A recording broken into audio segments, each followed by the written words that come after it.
नमस्कार, प्लैनेटेक्स पर आपका स्वागत है। हमेशा की तरह आपसे निवेदन है, प्लैनेटेक्स को सब्सक्राइब करें, बेल आइकन जरूर दबाएं, हमारे वीडियोस को लाइक करें एंड फ्रेंड्स एंड फैमिली के साथ शेयर भी जरूर करें।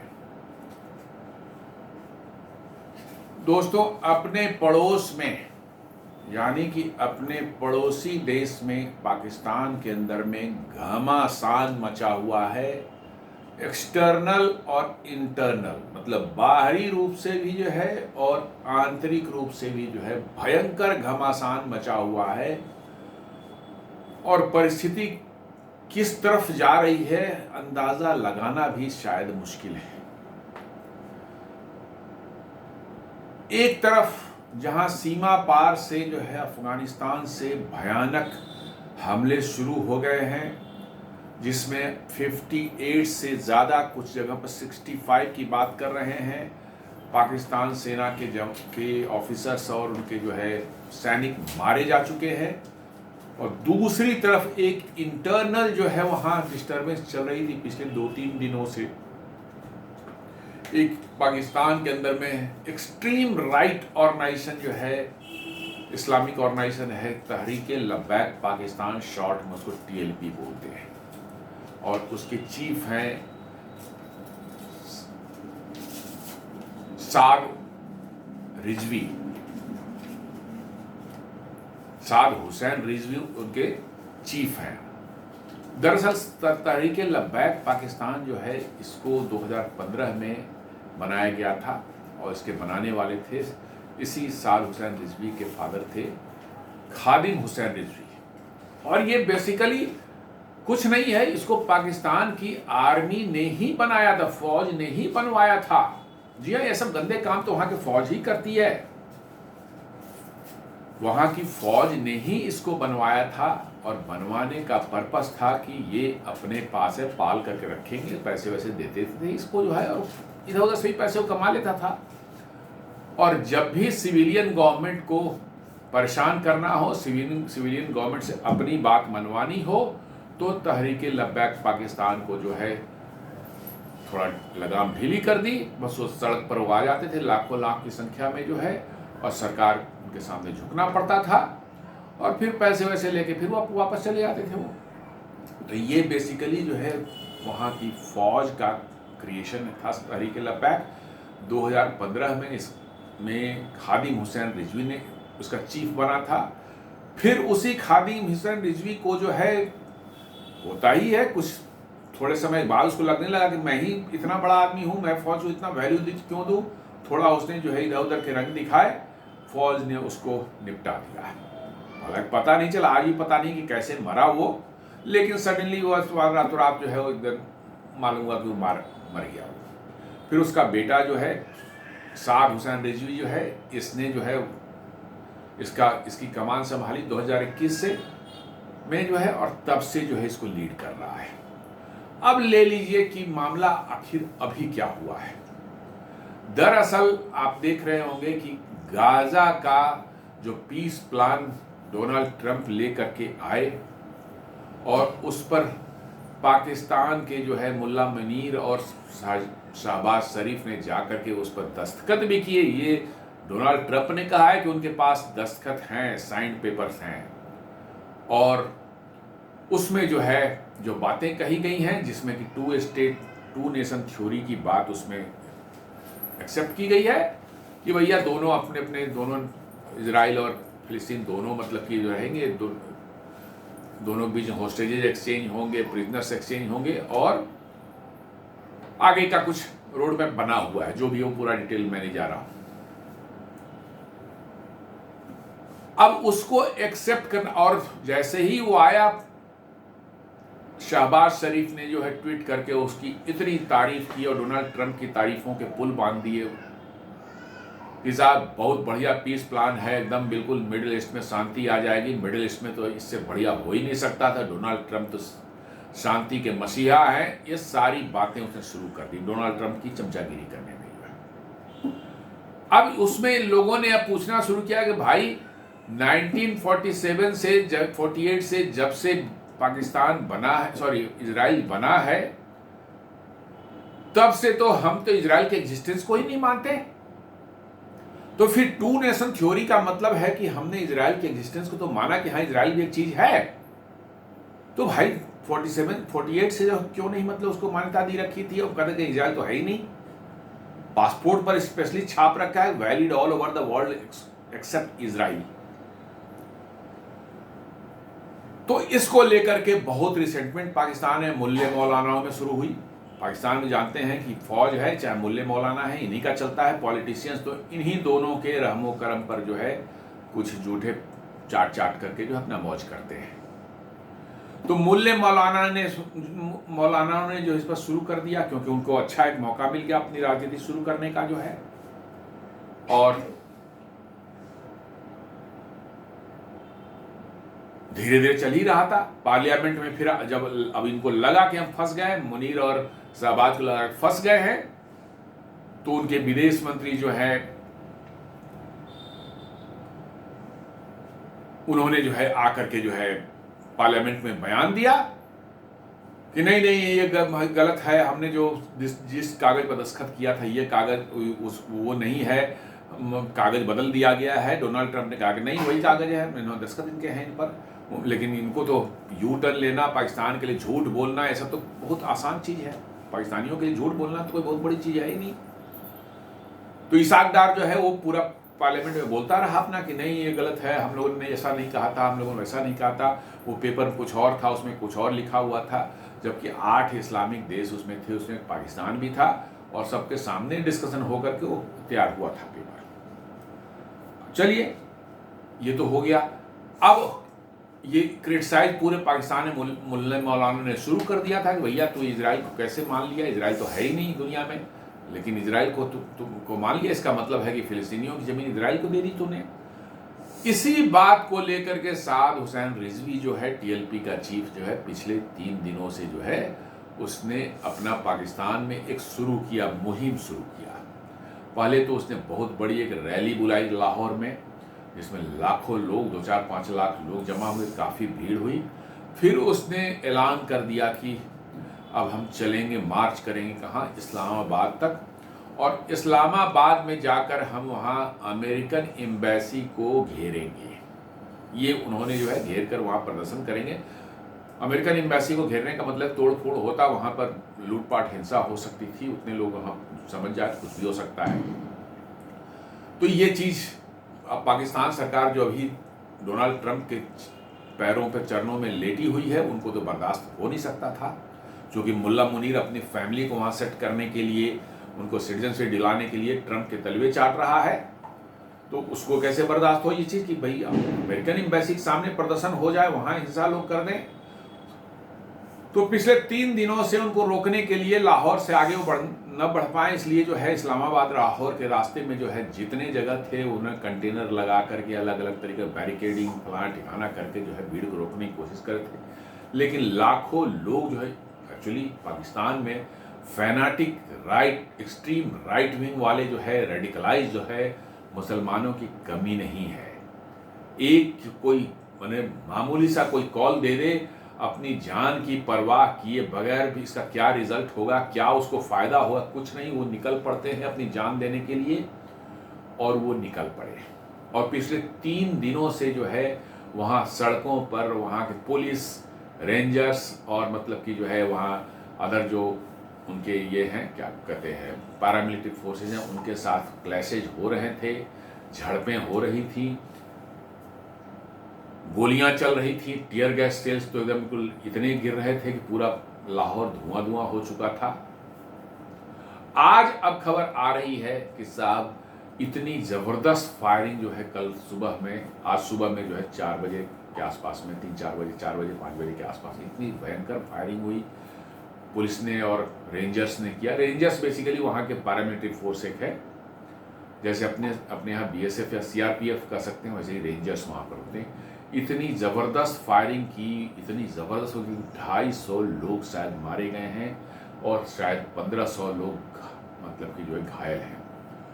और खबर उसमें है कि उसमें साद हुसैन रिजवी को भी गोली लगी और उसकी भी मौत हो गई। तो अब साद हुसैन रिजवी को यदि गोली लग जाए और उसकी मौत हो जाए और वो एक बरेलवी सेक्ट का है। जी हाँ, जो मेन प्री डोमिनेंट 88% जो है वहाँ पर जो है मुस्लिम्स हैं, वो मैं बताऊंगा अभी आगे कि पाकिस्तान में जो है मुस्लिम्स जो है 88% के लगभग में हैं, और उसमें से जो है आपको करीब करीब 80 to 87% सुन्नी है। जी हाँ, 80 to 87% सुन्नी है, और उस सुन्नी में भी करीब करीब जो है 45 to 60% जो है बरेलवी है। यानी कि बरेलवी जो है वहाँ 50% से ज़्यादा है, आधे से ज़्यादा है बरेलवी। देवबंदी करीब 15 से 25% है, अहले हदीस जो है वो 4 से 5% हैं, शिया जो है 10 से 15% हैं, और अहमदिया जो ना के बराबर हैं, जिनको मुस्लिम मानते भी नहीं है ऑफिशियली, जो वहाँ के कानून के हिसाब से वो मुस्लिम नहीं है, वो नमाज नहीं पढ़ सकते, वो रोज़ा नहीं रख सकते, सारी चीज़ें उनके साथ में है, वो 0.22 से 2.2% तक है। तो आप समझ सकते हैं कि इसका मतलब बरेलवी सेक्ट जो है वहाँ सबसे बड़ा मतलब कि जो है सेक्ट है, और सबसे पावरफुल भी वही है, और उसका चीफ जो है साद हुसैन रिजवी, उसका पुलिस की फायरिंग में मारा जाना, आप समझ सकते हैं कितना बड़ा मतलब जो है ये मैटर है। ये यदि ये न्यूज़ सच है, चूँकि बहुत से यूट्यूबर्स और वहाँ के जो है सोशल मीडिया वालों ने इस चीज़ को रिपोर्ट करना शुरू कर दिया गया, हालांकि सरकारी तौर पर इसको अभी नहीं एक्सेप्ट किया गया है। सरकारी तौर पर यही कि नहीं गोली लगी है, वो इलाज चल रहा है, लेकिन अब लोग कह रहे हैं कि नहीं वो उनकी मौत हो चुकी है। तो आप समझ सकते हैं कितने बड़े ट्रबल में, कितनी बड़ी समस्या में पाकिस्तान और पाकिस्तान की आर्मी और वहाँ की सरकार जो है फंस चुकी है। जी हाँ, बरेलवी सेक्ट जो है उनका पाकिस्तान में डोमिनेट करते हैं, और तहरीके लब्बैक जो उनका सबसे शीर्षस्थ ऑर्गेनाइजेशन है, और हालांकि 2015 में ही बना ही है, लेकिन इतनी बड़े फॉलोअर्स वहाँ पर हैं। दरअसल पाकिस्तान में तो बस और कुछ होता नहीं है, ओनली रिलीजन के नाम पर आप चाहे जो कर लें, आप पैसे कलेक्ट करना है, करोड़ों रुपये आपको मिल जाएंगे। रिलीजन के नाम पर आप कुछ भी कर सकते हैं, ब्लास्फेमी के नाम पर, जिसको आपको इच्छा हो, जिसका चेहरा पसंद नहीं आता हो, कहीं कह दे भैया इसने जो है प्रॉफिट मोहम्मद के अगेंस्ट में कुछ गुस्ताखी की है, बस उसकी जो है तुरंत उसको बिना पूछे जो है लोग ने मार पीट के ख़त्म कर देते हैं वहीं पर। तो ये सब चीज़ें जो है पाकिस्तान में होती रहती हैं, और उस ऑर्गेनाइजेशन का चीफ जो है साद हुसैन रिजवी यदि पुलिस फायरिंग में मारा जाए, तो आप समझ सकते हैं कि पाकिस्तान में आगे क्या होने वाला है। दरअसल पाकिस्तान अभी चारों तरफ से घिरा हुआ है बहुत ज़बरदस्त समस्याओं से। एक तरफ जो है बलूचिस्तान में जो है आग धधक रही है, जहां अभी कुछ दिन पहले आपने देखा होगा कैसे जो है जाफर एक्सप्रेस को जो है आईईडी से ब्लास्ट करके जो है डिरेल किया गया, काफ़ी लोग उसमें मारे भी गए। और ख़ास बात यह है कि ये बलूचिस्तान नहीं, सिंध इलाके में किया है बलोचों ने जो है। बलूचिस्तान में जो है से पहले सिंध से गुजरती है ये ट्रेन, सिंध में ही जब ये ट्रेन तभी इसको ब्लास्ट करके जो किया गया है। तो वर्चुअली पिछले 5-6 महीने से कह सकते हैं कि जाफर एक्सप्रेस जो है वो नहीं चल पा रही है, और ये एकमात्र ट्रेन थी जो कि क्वेटा जाने के लिए थी, और इसको उन्होंने बलोचों ने बंद करा रखा है। आए दिन जो है करीब करीब ऑन एन एवरेज 10 से 15 जो है कहीं न कहीं मारे जा रहे हैं पाकिस्तान सेना के सैनिक जो है, कहीं न कहीं उनको ऊपर अटैक हो रहा है, कभी सड़क पर हो रहा है, कभी कन्वॉय पर हो रहा है, कभी उनके आउटपोस्ट पर हो रहा है, और ऑन एन एवरेज मैं कह रहा हूँ 10 से 15 मारे जा रहे हैं। उधर आप ले लीजिए खैबर पख्तूनख्वा में उठा लीजिए आप, वहां पर की स्थिति तो और विकट है। अभी कुछ दिन पहले 4 या 5 दिन पहले पाकिस्तानी सेना ने जो है एक मैंने गांव में जाकर केपीके के गांव में जाकर उन्होंने एयर स्ट्राइक की। जी आप सिविलियंस पर एयर स्ट्राइक की, जिसमें 30 लोग मारे गए, ज़्यादातर बच्चे और महिलाएं थी उनमें। उसके बाद से जो बहुत घमासान मचा हुआ है, टीटीपी ने उसके बदला लेने के लिए पाकिस्तानी सेना पर अटैक किए, जिसमें 12 सैनिक मारे गए। फिर एक डेरा इस्माइल खां में जो है एक पुलिस ट्रेनिंग कॉलेज में जो है उन्होंने ये किया, रेड किया, वहाँ पर करीब 50 ट्रेनीज को उन्होंने मारा। अब ले लीजिए इसका बदला लेने के लिए पाकिस्तान के एयरफोर्स ने जो है काबुल के पास जाकर कुछ बम गिरा दिए और पाकिस्तान अफगानिस्तान के बॉर्डर के एरियाज में जो है वहाँ पर जो है अफगानिस्तान के अंदर में कुछ बमबारी उन्होंने कर दी, जिससे वहाँ पर भी कुछ लोग मारे गए। इसके जवाब में अब तालिबान ने जो है अफगानिस्तानी तालिबान ने जो है परसों रात को जो है ऐसा भयंकर मतलब कि जो है अटैक किया पूरे डूरन लाइन पर। जी हाँ, उत्तर से लेकर दक्षिण तक जो है डूरन लाइन पर हर जगह इतनी जबरदस्त मतलब कि जो है अटैक उन्होंने किया, ग्राउंड अटैक किए, जिसमें उनका क्लेम है कि 58 पाकिस्तानी सैनिक हमने मारे, जबकि पाकिस्तानी सेना का कहना है नहीं हमारे तो 11 मरे हैं, उनके जो है हमने अफगान तालिबान के जो हमने 19 मारे हैं। अब जो भी है इसमें क्लेम जो भी है वह टीटीपी का इनका अफगान तालिबान का कहना है कि हमने 58 लोग पाकिस्तानी सैनिकों को जो है हमने वह मारा है। 13 को जो है वो पकड़ करके अपने साथ ले गए और इनके बहुत से 10-12 जो है बॉर्डर आउटपोस्ट को जो है उन्होंने कैप्चर करके वहां से उनके सारे हथियार लूट करके जो है ले गए। तो स्थिति तो बड़ी विकट बनी हुई है, अभी भी स्थिति बहुत विकट बनी हुई है और पाकिस्तान जो है इसमें उलझा हुआ, इंटरनली एक्सटर्नली हर तरह से जो है उलझा हुआ है। हमें लगता है कि तालिबान की तरफ से जो है कुछ और, यदि पाकिस्तान ने थोड़ी बहुत हरकत की तो तालिबान की तरफ से जो है और ज्यादा इनको जो है मार पड़ने वाली है। लेकिन मुल्ला मुनीर के साथ अब समस्या है कि अगले महीने में उसको जो है एक्सटेंशन लेनी है अपनी, उसका खत्म हो रहा है टर्म नवंबर में, और इस अवसर पर जो है इस मौके पर है वो अपने आप को कमजोर नहीं दिखाना चाहेगा। मुझे लगता है कि लाहौर में जो फायरिंग हुई है 250 लोग मरे हैं और साद हुसैन रिजवी की हुई जिसमें मौत हुई है, शायद उसने अपनी मजबूती दिखाने के लिए ये काम किया है, करवाया है, ताकि उसको एक्सटेंशन मिल जाए और वो फिर अगले 3 साल तक मौज करे। हालांकि वो कह रहा है कि मैं 5 साल तक मेरे को एक्सटेंशन, तो ऐसी खबर आ रही है, लेकिन let us see what happens. तो स्थिति तो बड़ी विकट है। तो आइए इस पर देखते हैं। Pakistan disowns Afghan Taliban regime, calls it non legitimate after border clashes. जी हाँ, जब इनके बहुत बड़ी क्षति हुई पाकिस्तानी आर्मी की जो है, अभी जो परसों रात में जो हुआ है बहुत भयंकर क्षति हुई है। जी हाँ, 58 लोग आपके मारे जाएं और 53 को पकड़ करके ले जाएं अपने साथ में, और आपको 10-20 आपके बॉर्डर आउटपोस्ट पर वो कब्जा कर लें, और सैकड़ों की तादाद में जो है वो हथियार छोड़कर जो आपके सैनिक भागे थे वो सब लूट करके ले जाएं। ये किसी भी आर्मी के लिए जो बड़ी शर्मनाक स्थिति है। तो अब क्या है कि अब स्टेटमेंट दे करके जो है आप ये सब काम कर रहे हैं। कहते हैं कि Pakistan disowns Afghan Taliban regime, calls it non legitimate after border clashes. कह रहा है कि भैया हमने ये जो तालिबान की सरकार जो है वहां पर काबिज जो है अफगानिस्तान में, वो नॉन लेजिटिमेट है, ये गैर कानूनी है।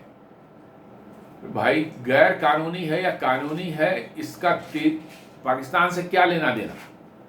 भाई बांग्लादेश की सरकार कौन सी कानूनी है, मोहम्मद यूनुस की सरकार कौन सी कानूनी है, वो भी तो इलिजिटिमेट तरीके से कब्जा करके बैठी हुई है। शेख हसीना को हटा करके कब्जा करके वो इलिजिटिमेट तरीके से बैठ गई है, और उसको जो है उस पर अपना इलेक्शन कराने का को तैयार ही नहीं है। वो उसको इलिजिटिमेट नहीं बोल रहा है। ये तालिबानियों ने जो लड़ करके 20 साल तक अमेरिका से लगातार लड़े और तब जाके अमेरिका खदेड़ करके जो है शासन पर कब्जा किया है, उसको कह रहे हैं कि इलिजिटिमेट है। इसलिए कि और यही तालिबान जो है इनके दिल के इतना पास था जब इनके लिए तालिबान गंदे काम करता था। आपको याद होगा दिसंबर 1999 की बात। जी हाँ, IC-814 जिसका काठमांडू से जो है अपहरण करके जो है उसको ले जाया गया था कहाँ, कांधार। और वहाँ पर फिर निगोशिएट करके जो है भारत से 3 आतंकवादी जो है छोड़े गए थे। उसमें एक था मसूद अजहर। जी हाँ, मसूद अजहर, जिसने पुलवामा और ये सब बड़े बड़े जो है कारनामे करवाए भारत के अंदर में जो है, वो भी उन 3 में से एक था। और उस समय चूंकि तालिबान नया नया आया था, 1995-96 में तालिबान ने कब्जा किया था वहाँ पर, पहले वाली तालिबान, उनको कुछ पता नहीं रहता था, सारी चीज़ें पाकिस्तान से, फ्यूल उनको वहीं से आता था, आर्म्स वहीं से आते थे, खाने पीने भी हुए थे, तो पाकिस्तान की बात माननी थी। वो सारा जो है IC-814 का हाईजैकिंग का ड्रामा, उसको कांधार ले जाना, ये सब कुछ ISI के इशारों पर हुआ था और तालिबान उस समय उनके लिए कुछ भी करने को तैयार था। दरअसल पाकिस्तान हमेशा से अफगानिस्तान को अपना जो है एक स्ट्रेटेजिक डेप्थ मानता रहा है। जी हाँ, पाकिस्तान की देखिए लंबाई तो ठीक ठाक है, लेकिन चौड़ाई बहुत कम है। कई जगहों पर 400 किलोमीटर से ज़्यादा, 500 किलोमीटर से ज़्यादा नहीं होगी। तो पाकिस्तान को ये डर हमेशा रहता है कि पता नहीं चौड़ाई कम होने से, डेप्थ हमारा कम होने से कुछ समझ नहीं, ये चाहते हैं कि अफगानिस्तान जो है हमारे पूरी तरह कंट्रोल में रहे, ताकि वो हमारा एज ए 5th प्रोविंस हम उसको इस्तेमाल कर सकें। और इसलिए जो है वो स्ट्रेटेजिक डेप्थ की तलाश में जो है पाकिस्तान आज से नहीं, पिछले कई दशकों से घूम रहा है। और अफगानियों को जो है मानते हैं कि भैया हम तुम तो गए गुजरे हो, बिल्कुल हमारे कंट्रोल में रहो, हम खिलाएंगे पिलाएंगे, कुछ दवा देंगे तुम्हें और हमारा काम करो तुम। लेकिन इस बार जो अफगानिस्तान तालिबान 2.0 जो हुआ है 2021 में, उसके बाद से तालिबान बिल्कुल बदले हुए हैं। जी हाँ, उनको समझ में आ गई है कि जियो पॉलिटिक्स क्या होता है और कैसे दुनिया चलती है, कैसे दुनिया से रिश्ते बनाए जाते हैं, कहाँ फायदा कहाँ नुकसान है, ये सब देखना पड़ता है, तब जिंदगी चलती है।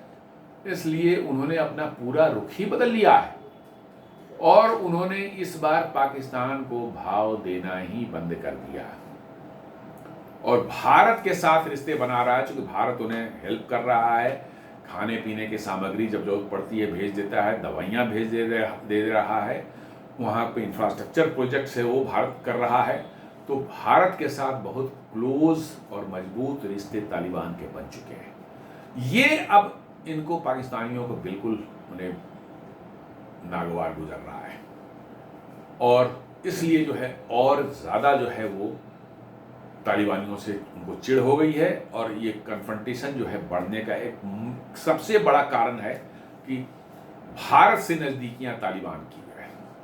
और अभी जो है ये सारा जो बखेड़ा हुआ है, अभी बॉम्बिंग हुई है, फिर उधर सीधर अटैक हुआ है, अटैक एंड काउंटर अटैक जो चल रहा है, ये कब हो रहा है? जब तालिबान के जो है विदेश मंत्री जो है आमिर हुसैन मुताकी जो है वो 7 दिन के दौरे पर जो है भारत आए हुए हैं और इसी दौरान ये घटना हुई है। तो लोगों का कहना है कि भाई वो जब भारत विजिट कर रहे हैं तो नेचुरली इनको मिर्ची लगी हुई है और इसलिए जो है वो कर रहे हैं। साथ साथ एक और कुछ थ्योरी चल रही है कि डोनाल्ड ट्रंप जो है बागराम एयरबेस के लिए जो है पाकिस्तान कर रहे हैं कि भैया तालिबान को पकड़ो, डराओ धमकाओ, जैसे करना हो तो बागराम एयरबेस लेना है। हो सकता है ये भी हो, लेकिन पाकिस्तान अब एक बहुत बुरे उसमें फंस चुका है। भाई आप तालिबानियों को या अफगानियों को आप देखें जो 10 साल तक सोवियत यूनियन के साथ लड़ते रहे, उतनी बड़ी और ताकतवर फौज को उन्होंने खदेड़ कर भगा दिया। 20 साल तक अमेरिकी वहां जमे रहे, बॉम्बिंग करते रहे, क्या नहीं किया उन्होंने, उनको भी अंत में छोड़कर भागना पड़ा। हथियार उथियार जो है लंगोट उंगोट छोड़कर भागे वो वहां से। आप समझ सकते हैं कि उनका क्या रिसिलियंस उनका है और लड़ने का क्या जज्बा है। उनसे भिड़ने गए हैं ये पाकिस्तानी। तो आप समझ सकते हैं कि क्या बेवकूफ़ी इन्होंने किया है। दरअसल पाकिस्तानियों की हेकड़ी खत्म होती ही नहीं है। इनके हाथ है, पाकिस्तानियों के हाथ में जो है आर्मी चल जाएंगे, गन मिल जाए, समझ बस दुनिया इनके कब्जे में है। लेकिन जब खुद पिटेंगे तो अपना लंगोट उंगोट छोड़ करके पैंट खोल कर भागते हैं।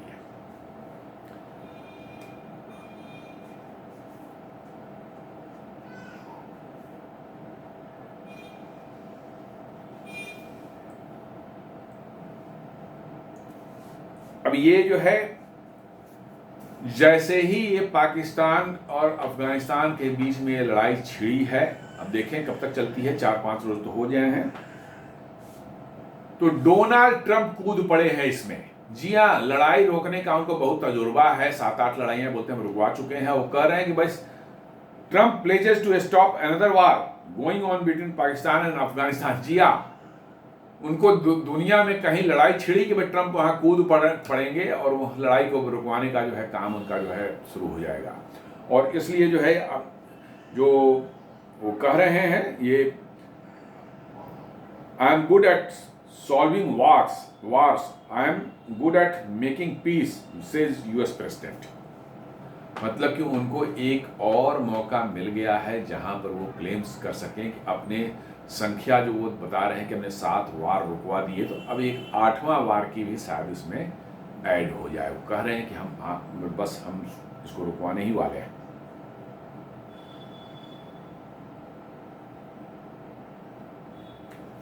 पाकिस्तान क्या कह रहा है? Pakistan is deeply concerned at the unwarranted aggression by the Afghan Taliban. और अफगान तालिबान को फितनाए ख्वारिज कहते हैं वो, और इनको जो है बलोचों को कहते हैं, बीएलओ वालों को कहते हैं, बलोचों को कहते हैं फितनाए हिंदुस्तान। ख्वारिज क्या क्या मतलब है ये तो मैं नहीं जानता, लेकिन फितनाए हिंदुस्तान का मतलब है कि भारत के चमचे। जी हाँ, भारत के चमचे, भारत के खड़ा किए हुए चमचे, के पाले हुए चमचे। और फितनाए ख्वारिज क्या है? ख्वारिज कोई हो सकता है अरबी वर्ड हो, I am not aware about that. तो कहते हैं कि unwarranted aggression by the Afghan Taliban, फितनाए ख्वारिज एंड फितनाए Hindustan along the Pak Afghan border on night of 11-12 October 2025। जी हाँ, फितनाए हिंदुस्तान ये कह रहे हैं, इनको क्या कहते हैं बलोचों को, फितनाए ख्वारिज कह रहे हैं ये टीटीपी को, और अफगान तालिबान को उन्होंने एक अलग नाम नहीं दिया है। फ्रॉम फितनाए Hindustan chaos spread by India. जी हाँ, कह रहे हैं कि ये पूरा पाकिस्तान में जो है जितना स्प्रेड है, ये फितनाए हिंदुस्तान के द्वारा जो है भारत करवा रहा है। बस यही है, हम नहीं कुछ कर सकते, हमें काबिलियत नहीं है, और जो हमने कुकर्म किए हैं उसका नतीजा भुगत रहे हैं, तो अब ब्लेम किसी और पर लगा दो। यही धंधा है पाकिस्तानियों का। धंधा तो यही है कि मुफ्त में पैसे कहीं से भीख मिल जाए, खा पी लो, कुछ मौज कर लो, इधर उधर कर लो, करना तो कुछ आता नहीं है। एक से एक गंदे काम किए हैं पास्ट में जो है। बलूचिस्तान को ले लें आप, बलूचिस्तान की जो हालत है, सोचिए 70-80 साल आज़ाद हुए, उसको भी हो चुके हैं पाकिस्तान को, भारत के साथ जो है, और बलूचिस्तान की हालत यह है कि वहाँ सड़कें तक नहीं है,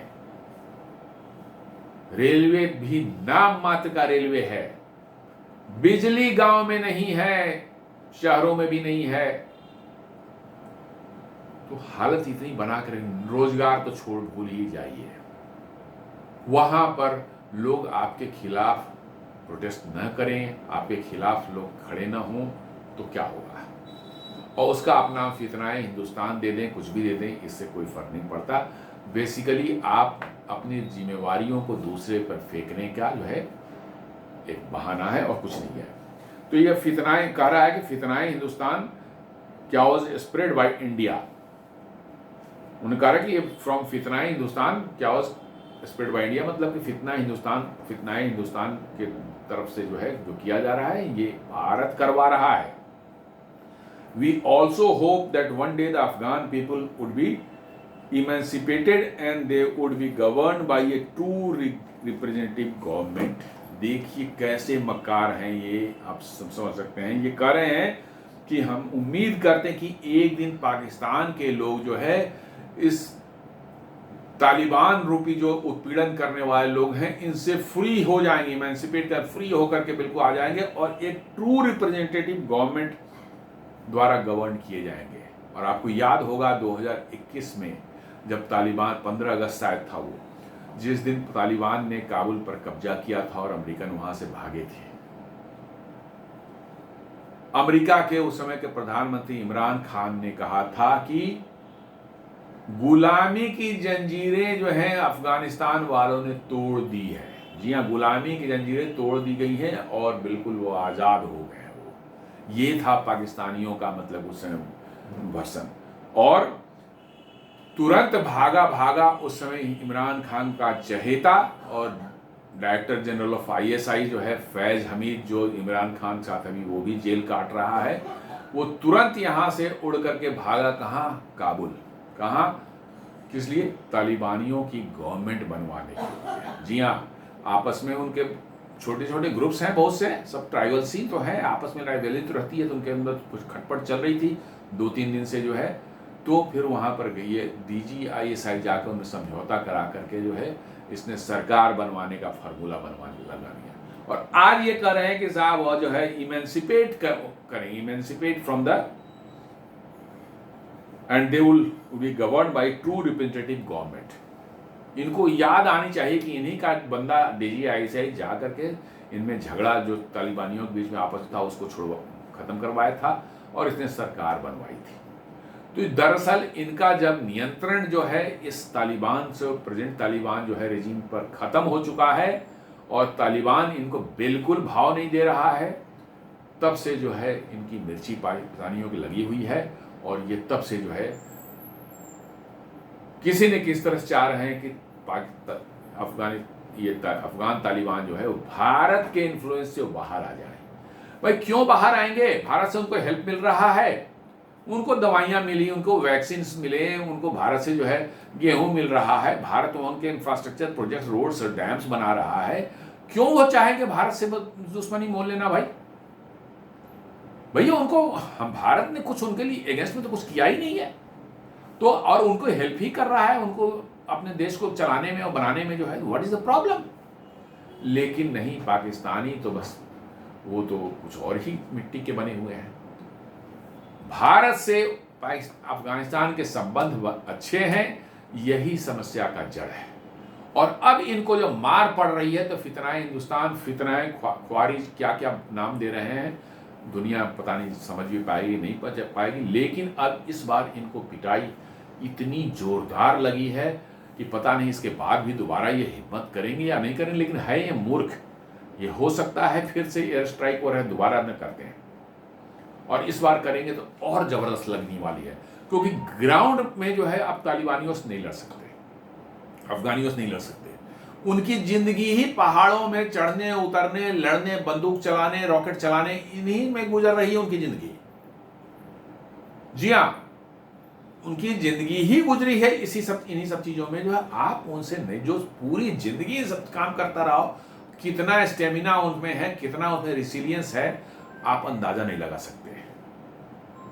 इसलिए पाकिस्तानी भी सोच रहे होंगे कि ग्राउंड, हाँ एयर स्ट्राइक कर दें वो बात अलग है, लेकिन उससे जो है जब तक बूट्स ऑन द ग्राउंड नहीं जाते आप नहीं कर सकते। एयर स्ट्राइक से कुछ स्ट्रेटेजिक लोकेशन जरूर आप डिस्ट्रॉय कर सकते हैं, बट जब तक बूट्स ऑन द ग्राउंड नहीं जाएंगे आप नहीं लड़ पाएंगे किसी से जो है। तो आगे देखते हैं क्या है। जैसा मैंने बताया कि अफगान, अब देख लीजिए कैसे इसका है। पाकिस्तान मैंने बताया 2 फिरके सबसे बड़े हैं। एक तो 50% के लगभग में होगा, जो सुन्नी मुसलमान है उनकी मैं बात करूं, 50% के लगभग में होगा ये बरेलवी, जिसका ये साद रिजवी जिसका न्यूज़ आ रही कि मारा गया है, और दूसरा है एक देवबंदी ग्रुप, वो करीब 20 से 25% वो भी होंगे। ये दोनों मेजर हैं और सब छोटे छोटे। अब ले लिए तमाशा, देख लीजिए इन दोनों के बीच में भयंकर लगी रहती है। 72 फिरके हैं इस्लाम में, सबके बीच में ऐसी आपस में दुश्मनी है कि आप सोच नहीं सकते। जी हाँ, ऐसी दुश्मनी है कि सब एक दूसरे को कहते हैं कि वो काफिर है, वो काफिर है। अब देख लिए मजेदार इक्वेशन क्या है। अफगानी जो है, पश्तून है, जितने अफगानी हैं वो क्या है, वो देवबंदी है। और पाकिस्तान, ये लब्बैक जो है वो है बरेलवी। आज पाकिस्तान में जो है, पाकिस्तान को लब्बैक वाले ठोक रहे हैं, जो आज हुआ है इस लाहौर में, जिसमें 250 लोग मारे गए हैं, और उधर देवबंदी वाले भी ठोक रहे हैं। तो अब देख लें कि पाकिस्तान जो इस्लाम के नाम पर बना था, जो कहता है बड़े सांस का कलमे के नाम पर ये देश बना है, उसको वहां के दो सबसे बड़े फिरके जो हैं वही आग लगा रखे हैं पाकिस्तान में। जी हाँ, देवबंदी एक तरफ से हैं और एक तरफ से जो है बरेलवी है, और उन्होंने पाकिस्तान में बिल्कुल मन समझ के हाहाकार मचा रखा है। क्या हो सका है, सारा न्यूज बंद कर रखा है। अब देख पता चलेगा धीरे धीरे, जब न्यूज आएगी सोशल मीडिया से तो पता चलेगा। मेन स्ट्रीम मीडिया तो बंद है, इंटरनेट बंद है, सारा कुछ बंद है। लेट अस सी क्या होता है। लेकिन पाकिस्तान को इन्होंने, देवबंदियों ने और बरेलवियों दोनों ने मिलकर पीट रहे हैं। अब पाकिस्तान तो पाकिस्तान है भैया, इससे भी कोई सीख जाए तो फिर पाकिस्तान क्यों रहेगा वो।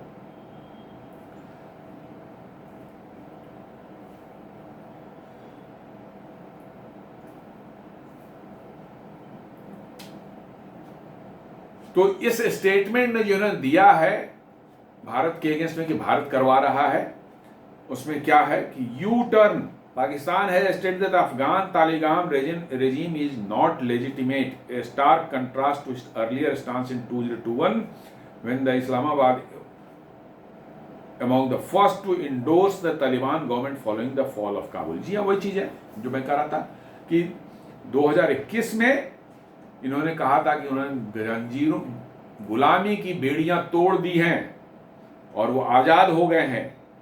और हालांकि रिकॉग्निशन नहीं दिया, लेकिन पहली सरकार, पहला कोई देश था जिन्होंने इंडोर्स किया था तालिबानियों को कि हाँ भाई ये ठीक है, हमारे लोग हैं। और अब जो है तुरंत जो है कह रहे हैं कि साहब ये तो इलिजिटिमेट गवर्नमेंट है, तालिबानी जो है ये इलिजिटिमेट गवर्नमेंट है, हम इनको नहीं मानते। तो एक तो बहुत बड़ा यू टर्न इनको साफ साफ मिल गया। और इसके साथ साथ जो है पाकिस्तान का जो है एक स्ट्रेटजिक डेप्थ का डॉक्ट्रिन जो वहां पर एक उनके दिमाग में कीड़ा घुसा हुआ है, स्ट्रेटजिक डेप्थ का जो है वो पूरी तरह से कोलैप्स हो गया है। जी हाँ, स्ट्रेटजिक डेप्थ वाला कीड़ा उनके पिछले 50 सालों से घुसा हुआ है कि है, जबकि अफगानिस्तान के पूरी तरह से उनके कंट्रोल में ही है। अफगानी को जो कहेंगे वो करेंगे। उनका जो है ये डॉक्ट्रिन जो है उनका कोलैप्स हो चुका है, क्योंकि वो मानते हैं कि अफगान पर उनका एकदम राइट है साहब। जब सोवियत संघ घुसा था तो साहब 40 लाख अफगानी जो वहां से हमारे यहाँ आए थे, हम लोग को 40 साल तक खिलाया, हम लोगों ने खिलाया पिलाया यहाँ रखा। और भाई तो वहां पर क्यों आए थे? पाकिस्तान ही तो वहां पर आग लगाया था, सोवियत आए थे लड़ते अपना देख लेते।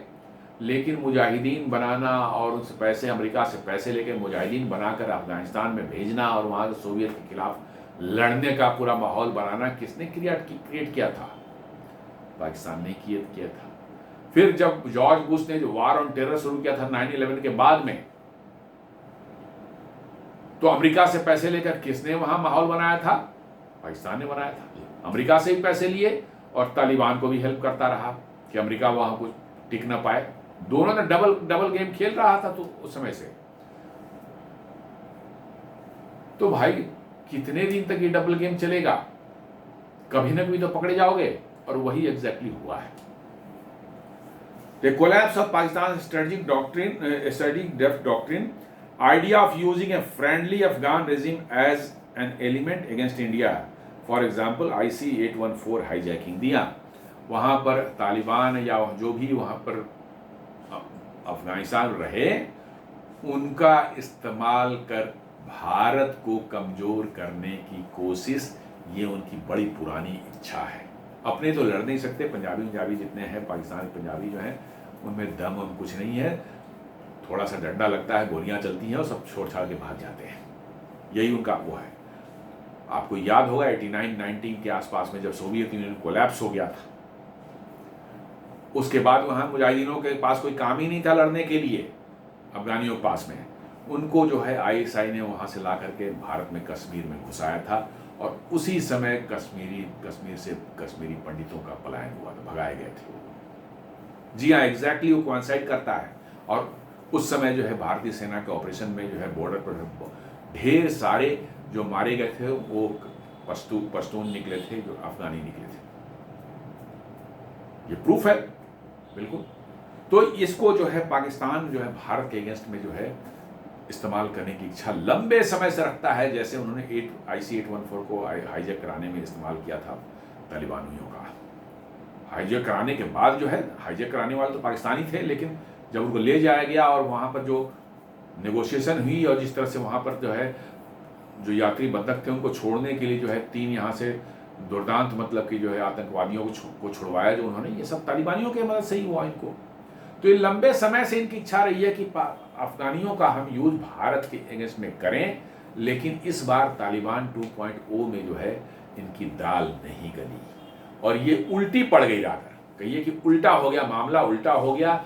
अब वो इनके अगेंस्ट हो गए हैं और इनको जहां पर भी मौका मिल रहा है, पाकिस्तान के अंदर, पाकिस्तान के बाहर, जहां पर भी मौका मिल रहा है इनको ठोक रहे हैं। Pakistan's sudden disowning of Taliban is not a moral or political re-evaluation, but a reaction to Taliban's defiance. जी हाँ, तालिबान बेसिकली मोरल तोरल जो कर रहे हैं कि हम इलिजिटिमेट है, ये सब है, इसका कोई मतलब नहीं। बेसिकली तालिबान ने इनकी बात मानने जो मना कर दिया कि नहीं तुम्हारी बात नहीं मानते, दफा करो, हम अकेले एक इंडिपेंडेंट देश हैं, हम अपना जो चाहेंगे वो करेंगे, ये उसका रिएक्शन है। जी हाँ, ये समझते नहीं कि हमारे बच्चे हैं, जब तक हम ही ने पैदा किया है इनको, जब चाहेंगे तब मतलब हम जो कहेंगे वो करेंगे। लेकिन अब मामला बदल चुका है, वो बच्चे बड़े हो चुके हैं, ये सोचते हैं कि वही 70s 80s का जो जमाना था, जब वहाँ से जो यंग बच्चे आते थे उनको जो यहाँ मदरसे में पढ़ा के गोली बंदूक चलाना और ये सब क्लाशनिकोव AK-47 वगैरह चलाने की ट्रेनिंग देकर के भेज देते थे सोवियत से लड़ने के लिए। ये समझते हैं कि वही बच्चे अभी भी आ रहे, वो बच्चे बड़े हो गए, बच्चों के बच्चे हो चुके हैं और उन पर ये कंट्रोल करने चले हैं। तो उन्होंने इनकी बात सुननी बंद कर दी है, उनको समझ आ गई है कि भाई कौन अच्छा है कौन बुरा है, किससे उनका फायदा है किससे नुकसान है, तो ये खुंदक उसी की है। Border attacks and the surge in Tehreek Taliban Pakistan violence that the destabilize Pakistan internal security. जी हाँ, ऊपर से तहरीक तालिबान पाकिस्तान जो है, जो पाकिस्तान के अंदर में एक तालिबान का फैक्शन जो बना हुआ है, इसको भी पाकिस्तान आर्मी नहीं बनाया था। जी हाँ, TTP जो है वो भी पाकिस्तान आर्मी का ही क्रिएट किया हुआ था, जो 2008-4-5 के आसपास इन्होंने बनाया था। अब वो इनके अगेंस्ट में हो गए, करे कि नहीं अब तो पूरे पाकिस्तान में सरिया नाफिज करो तब चलेगा, तुम लोग जो जाली मुसलमान नकली मुसलमान हो, तुम लोग सरिया जब तक नाफिज नहीं करोगे, तुम लोग सब सारे गैर इस्लामिक काम करते हो, इसलिए इस्लामिक पूरी तरह से इस्लामिक होना है तो सरिया नाफिज करो, इसलिए वो लड़ रहे हैं। जी हाँ, उनकी लड़ाई जो है इसी बात पर है कि भैया पूरे पाकिस्तान में जो सरिया नाफिज करना है हमें, और इसलिए जो है उनका जो है चल रहा है परमानेंट लड़ाई जो है पाकिस्तान के आर्मी के साथ में और पाकिस्तान के पूरे एस्टेब्लिशमेंट के साथ में जो है।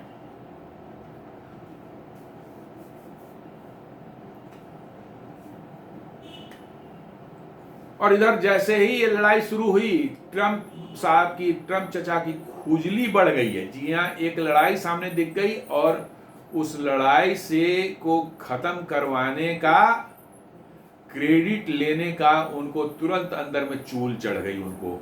जी हाँ,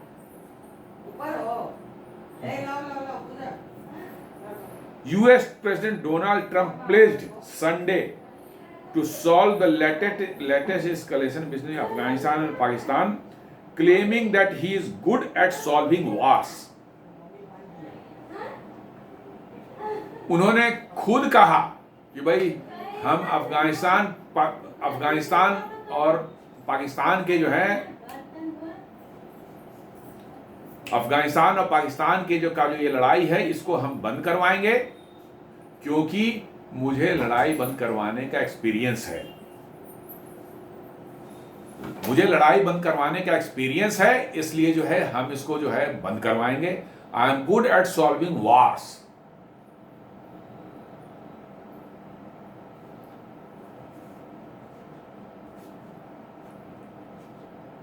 On Hamas Israel war, this is the 8th war I have solved. जी हाँ, उनका साथ साथ ये भी कहा कि हम हमास और इजराइल का वार जो है वो 8वां वार है जिसको हमने सॉल्व कर दिया।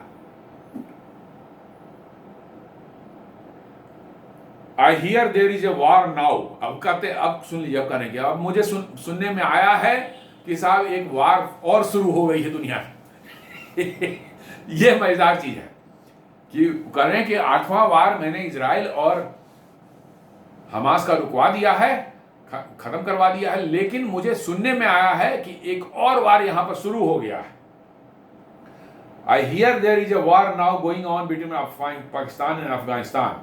आई said I'll have to wait till I get back. I'm doing another one because I am good at solving wars। वो कह रहे हैं कि हमें आना पड़ेगा, हमको कुछ करना पड़ेगा, लेकिन थोड़ा इंतजार कीजिए, क्योंकि एक वार जो है इजराइल हमास वाला जो है, हम अभी खत्म कर रहे हैं, उसको रुकवाने का पूरा व्यवस्था हो गया है, खत्म कर रहे हैं हम। उसके बाद जो है आकर इसको भी जो है रुकवा देंगे। तो डोनाल्ड ट्रंप को जो है अब हम लोग वार मैंने रुकवाने का जो है एक्सपर्ट डिक्लेयर कर दें तो नॉट बैड। जी हाँ। खुद वो कह रहे हैं कि भैया हमने सुना है कि एक और वार शुरू हो गया है, लेकिन अभी एक पिछला वाला वार को रुकवाने में हम अभी बिजी थोड़ा है, जैसे ही फ्री होते हैं आके इसको भी रुकवा देंगे, ऐसा उन्होंने खुद कहा है। In short he said after returning to USA he will take up Pak Afghan war and solve it. In fact at present वो इजराइल मिडिल ईस्ट वगैरह में जो है और इजिप्ट में जो है इजराइल हमास का जो है वार के लिए चल रहा है, वहाँ समिट चल रहा है, बहुत सी अरब कंट्रीज के जो है, कतर है, इजिप्ट है, सब के साथ चल रहा है उनका, जो अभी उन्होंने डील करवाया है उसको इम्प्लीमेंट करने के लिए, उसके लिए ही वो इजराइल और ये सब मिडिल ईस्ट में ही घूम रहे हैं। तो कह रहे हैं कि जब हम यूएसए लौटेंगे तो फिर इसको इजराइल या अफगानिस्तान पाकिस्तान वाला भी हम देख लेंगे, इसको भी ठीक कर देंगे। तो डोनाल्ड ट्रंप के लिए भैया लॉटरी लग गई। जी हाँ, उनको एक वार मैंने रोकने का एक और काम उनके सामने आ गया, तो लॉटरी लगी उनकी, तो मजे में है और खुद कह रहे कि I am good at solving wars. तो आप समझ सकते हैं। और इधर देखें कि Afghan resentment underlying US-Afghan clash persists. TTP with over 5,000 fighters is likely to keep attacking Pak soldiers। माने जो हो रहा है अभी उसके हम ये देखें तो करीब 5,000 फाइटर्स टीटीपी के वो ऑलरेडी अटैक कर रहे हैं डिफरेंट जगहों पर। Munir can not afford to look weak after operation Sindoor now. Fact है कि ऑपरेशन सिंदूर में पाकिस्तान की जो पिटाई हुई उसके बाद भी उसने फील्ड मार्शल का जो है उसने तमगा ले लिया। अब वो दोबारा अपने आप को कमजोर नहीं दिखा सकता, क्योंकि उस बार वो छुप करके बंकर में बैठ गया था। जितने दिन लड़ाई चली उसका चेहरा किसी ने नहीं देखा, कोई स्टेटमेंट तक नहीं देखा। लड़ाई खत्म होते ही वो निकल करके आया और जाके शहबाज शरीफ साथ जाके टैंक पर खड़ा होकर के भाषण दे रहा था। इस बार वो शायद अपना कमजोर नहीं दिखना चाहता, इसलिए जो है अफगानिस्तान में जो है Pakistan might resort to more air strikes and artillery shelling which could lead to significant civilian casualties and increase resentment even within the country, especially among Pashtun, triggering more TTP strikes। जी हाँ, इसलिए कमजोर ना दिखें, अपने आप को दिखाने के लिए जो है वो ज़्यादा एयर स्ट्राइक्स और एयर स्ट्राइक करवा सकता है, शेलिंग करवा सकता है, तो खाने से जो है तोप के गोली चलवा सकता है। इससे क्या होगा कि आपको और सिविलियन कैजुअलिटी होगी खैबर पख्तूनख्वा में या अफगानिस्तान वाले एरिया में, अफगानिस्तान के अंदर में, और इससे टीटीपी और अफगान और ज़्यादा वायलेंट होंगे और ज़्यादा मतलब कि जो है रिटेलिएट करेंगे। तो ये साइकिल टाइप की बनती हुई दिख रही है। मुनीर अपने आप मजबूत दिखाने के लिए करेगा ही करेगा और वो रिटेलिएट करेंगे ही करेंगे, ये फिर दोबारा करेगा वो फिर वो रिटेलिएट, एक साइकिल जैसी बनती हुई दिख रही है, जहां पर कि मुनीर को अपने प्रेस्टीज की, अपने आप को स्ट्रॉन्ग दिखने की चिंता है और तालिबान जो है उनको अपना जो है अपने आप को जो है दिखाना है कि भैया हम बहादुर हैं, हम पर अटैक करोगे हम तो छोड़ने वाले तुमको नहीं है, क्योंकि उनकी भी मतलब कि जो है एक प्रेस्टीज का इशू है। बिगेस्ट रोड ब्लॉक जो देखें तो Afghan forces remain heavily reliant on Soviet era AKs and mortars along with some weapons left behind by the withdrawing American forces. जी हाँ, तालिबान के साथ में एक समस्या है कि उनके पास बहुत ज़्यादा आर्म्स एंड एम्यूनेशन नहीं है। जो हैं भी वो बहुत पुराने हैं, सोवियत ज़माने के AK-47 वगैरह जो थे वो थे, मोर्टार्स थे, कुछ रॉकेट लॉन्चर्स थे, बहुत पुराने। और कुछ हथियार अभी अमेरिकन जो छोड़ कर गए थे भागते भागते, जो है 2021 में भागने से पहले उनको कुछ हथियार छोड़ दिए थे, वो सब उनके पास में है। उनको ज़्यादा सप्लाई इधर उधर से नहीं मिल पा रही है, और ख़ासकर गोली बारूद जो है, अम्यूनिशन जो है, उनकी भी कमी है, बहुत ज़्यादा नहीं है उनके पास में। ये एक उनको अफगानियों के पास में समस्या है। Afghans also suffer from a lack of communication, ammunition and reserves, and major external weapon suppliers having relied on Pakistan for years. जी हाँ, कोई दुनिया में कोई उनका वेपन सप्लायर नहीं है, क्योंकि अब तक जो है पहले, आज से पहले जितने भी आर्म्स उनके पास में है, वो सारे के सारे आर्म्स जो है वो पाकिस्तानियों से ही लिया करते थे। इसलिए दुनिया में उनके कॉन्टैक्ट नहीं है कि कहाँ से आर्म्स लेना है, कैसे लेना है, उनको पता नहीं है। वो चीज़ें करने में उनको थोड़ा सा वक्त लगेगा। ये अफगानियों के साथ एक समस्या भी है। अब देखने वाली बात है कि क्या, कैसे बातें आगे बढ़ती हैं और कैसे तालिबान रिएक्ट करता है। लेकिन ओवरऑल पाकिस्तान अभी बहुत बुरे कंडीशन में है, खासकर जब से ये तहरीके लब्बैक वाला जो इंटरनल मैटर शुरू हो गया है। पूरा पाकिस्तान अभी जल उठा है करीब करीब। लाहौर में तो बिल्कुल क्याओस है, चारों तरफ इंटरनेट बंद है, मोबाइल बंद है, आपको बिजली सप्लाई भी मोस्ट ऑफ द एरियाज में नहीं है। चारों तरफ पुलिस दौड़ रही है, भाग रही, गोली चली, 250 लोग यदि मारे जाएं जिस शहर में, आप पुलिस फायरिंग में और सेना की फायरिंग में, you can very well imagine कि उस शहर में क्या स्थिति होगी। अब ये न्यूज़ वगैरह भी सारा कुछ क्लैम्प डाउन है, कुछ बाहर नहीं आ रहा है। न्यूज़ आने पर पता चलेगा, तो आगे फिर हम लोग विश्लेषण करेंगे। इस विश्लेषण को मैं यहीं समाप्त करता हूं। उम्मीद करता हूं आपको ये विश्लेषण वीडियो पसंद आया होगा। इसे लाइक करें, फ्रेंड्स एंड फैमिली के साथ शेयर करें, हमारे चैनल को सब्सक्राइब करें और बेल आइकन दबाना बिल्कुल नहीं भूलें। धन्यवाद।